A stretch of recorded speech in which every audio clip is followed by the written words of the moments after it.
Olá, tudo bem? Meu nome é Thales, professor de História e Literatura da rede de cursinhos Elza Soares, e hoje teremos uma aula de literatura, o classicismo. Vamos falar especialmente do grande poeta português Luís Vaz de Camões, que escreveu a epopeia Os Lusíadas, e tem uma grande produção literária na lírica também. Quando a gente fala de classicismo, a gente está falando de um período que quer retomar os clássicos. Veja, preste atenção sempre nos nomes das escolas literárias. É importante, quando você está estudando história, literatura, humanidades, perceber sobre o que a gente está tratando.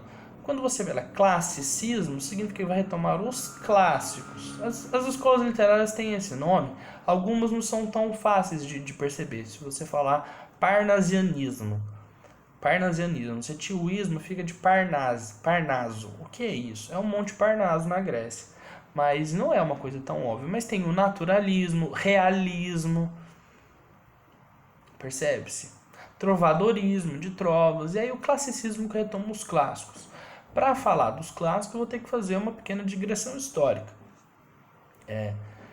Os clássicos eram a antiguidade clássica, que corresponde ao período de Grécia e de Roma, os impérios romano, o mundo grego, das cidades-estado gregas, o Império Macedônico, todo esse complexo que a gente vai trazer num período que tinha uma produção de teatro muito forte, tinha produção musical, a gente tem as epopeias de Homero, a gente tem a epopeia de Virgílio, Horácio, a gente tem muitos poetas, muita cultura, e passou um tempo, quando a gente entra na Idade Média, a gente não tem essa fervorosidade cultural, é uma coisa que fica um tanto quanto mais fechada, é um pouco mais religiosa, um pouco não, muito mais religiosa, um monoteísmo, que é a crença em um único Deus, essa questão cristã, e que faz com que seja modificado o eixo de pensamento, então ele sai da ciência para a filosofia e vai da teologia para a filosofia. Então fica uma coisa muito restrita às questões religiosas. Isso fez com que a ciência fosse muito prejudicada, fez com que a cultura tivesse uma produção um pouco menor, o acesso à cultura diminuiu demais, a gente viu como surge o trovadorismo, que ele surge na Idade Média, através de cantigas, através de canções, porque a grande parte da população era analfabeta. A gente sabe que a gente tem analfabetismo até hoje, mas naquela época era uma coisa alarmante, que só a nobreza da nobreza conseguia. Muitas vezes os nobres não sabiam ler, quem sabia ler era apenas o clero. Então, quando a gente fala de classicismo, a gente seria de uma questão clássica. Só que não é o clássico, é o classicismo, que é um período que acompanha o Renascimento. E é importante vocês perceberem a palavra renascimento, que significa renascer, nascer novamente.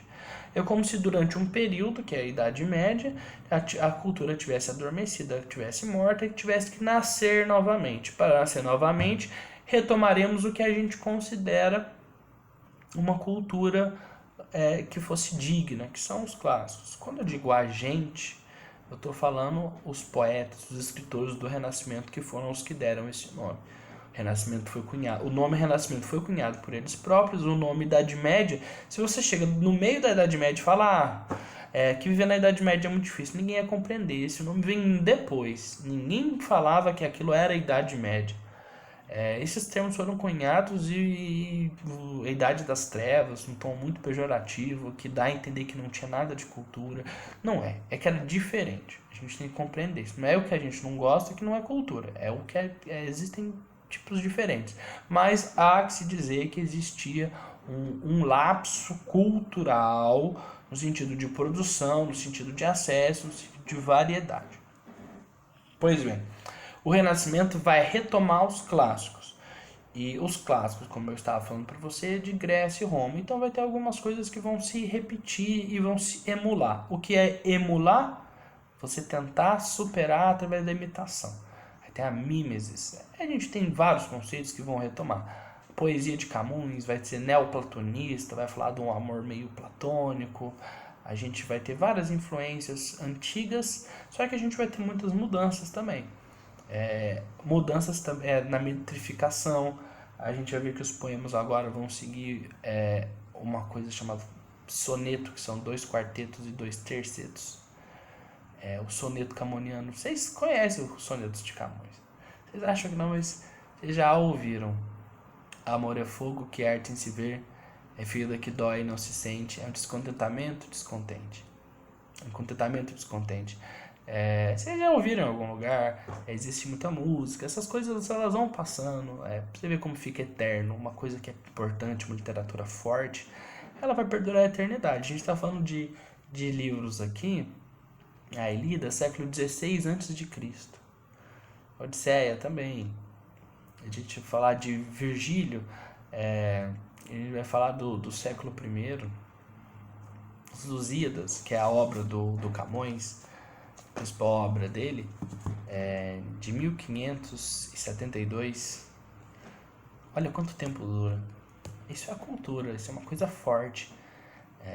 A gente está falando de seres humanos e a gente vai ver que a gente tem muita semelhança com eles, mesmo tanto tempo depois. Um exemplo, meu nariz está coçando, eu tô fazendo assim. Não é nada não, tá, gente? Mas ao retomar os clássicos, a gente vai retomar um estilo que é a epopeia. Aí eu já falei pra vocês, mas eu vou retomar porque a epopeia é uma coisa muito diferente. Vamos lá. Gêneros literários, já falei pra vocês 3, vocês têm que saber: lírica, a epopeia e o drama. Lírica, a gente tá falando de poemas. A gente está falando de poesia, de canções, de trovas. Aí tem elegia, cantiga, a gente tem balada, ode, tem vários. Aí temos a epopeia, que é o gênero narrativo.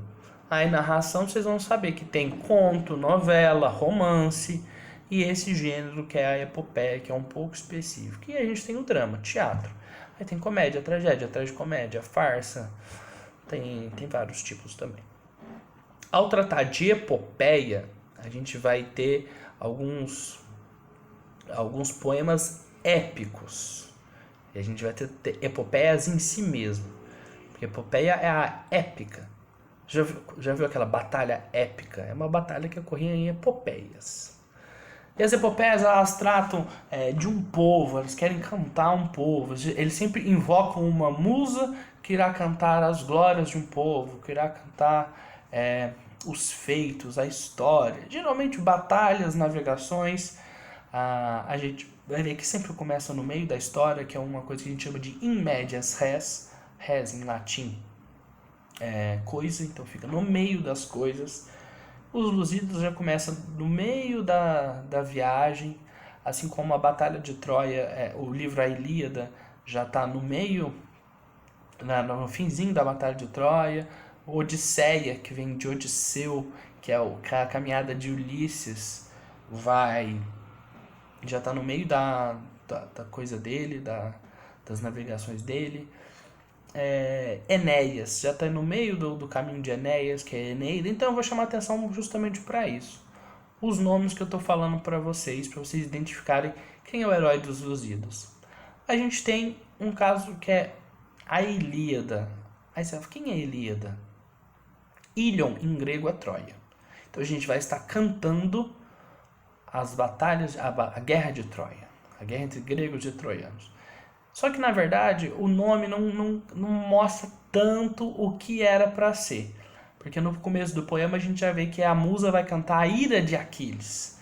Então o herói tratado na Ilíada é Aquiles e os feitos de Aquiles. Embora a gente veja que tem muitos outros heróis que vão aparecer na Ilíada. A gente vai ter o Heitor, que era o grande troiano. A gente tem o próprio Ulisses, que aparecia na Ilíada. A gente vai ver o próprio Enéas, que vai voltar. Enfim. E aí depois, Odisseia conta a história de Odisseu, os feitos de Odisseu, que era o Ulisses. Odisseu em grego é Ulisses.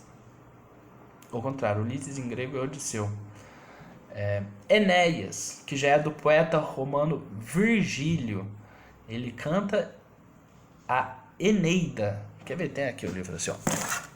Chama Eneida, que vai cantar as glórias de Enéas, que era um guerreiro troiano, filho de Afrodite, no caso agora Juno, porque existe essa mudança dos deuses, o nome pelo menos. Isso é importante também. A epopeia ela vai ter um quê mitológico, ele vai ter o quê dos mitos. Isso vai ser retomado inclusive nos Lusíadas do Luís de Camões. E aí você deve ter parado para pensar, espero que sim, mas se não, coloquei isso na sua cabeça. Quando a gente fala de Ilíada e de Odisseia, e também quando a gente fala da Eneida, a gente está falando de estados politeístas. Acreditavam em vários deuses. Como que era na Idade Média? Acreditava-se em vários deuses? Um só, que é o Deus cristão, que é o Deus católico, que é o Deus que até hoje muitas pessoas acreditam. Então, dá para ficar invocando mitologia? Dá. Foi magnífico o que o Camões fez. Ele conseguiu colocar a mitologia como uma questão cultural, como uma questão de retomada de clássicos, mas sem abdicar de valores cristãos, mas sem abdicar desses valores. Então conseguiu passar. Uma outra coisa que ele fez foi bajular, foi oferecer o livro para um dos reis mais importantes da história de Portugal, que é o Dom Sebastião. Vocês já devem ter ouvido falar, ou se não, ouçam agora, que é muito importante, que é o mito do sebastianismo. Esse Dom Sebastião, veja como a história ela vai se ligando. A maior obra portuguesa foi oferecida para Dom Sebastião. A maior obra portuguesa canta a vitória portuguesa como a maior potência do mundo naquele momento, porque era o único país, ou melhor, o país que mais desbravava através das navegações, que fez a rota das Índias, que lá da sua pequena terrinha foi circunscrevendo a África, passou o Cabo do Bojador, passou o Cabo das Tormentas, que agora começou a se chamar Cabo da Boa Esperança, chegou até a Índia.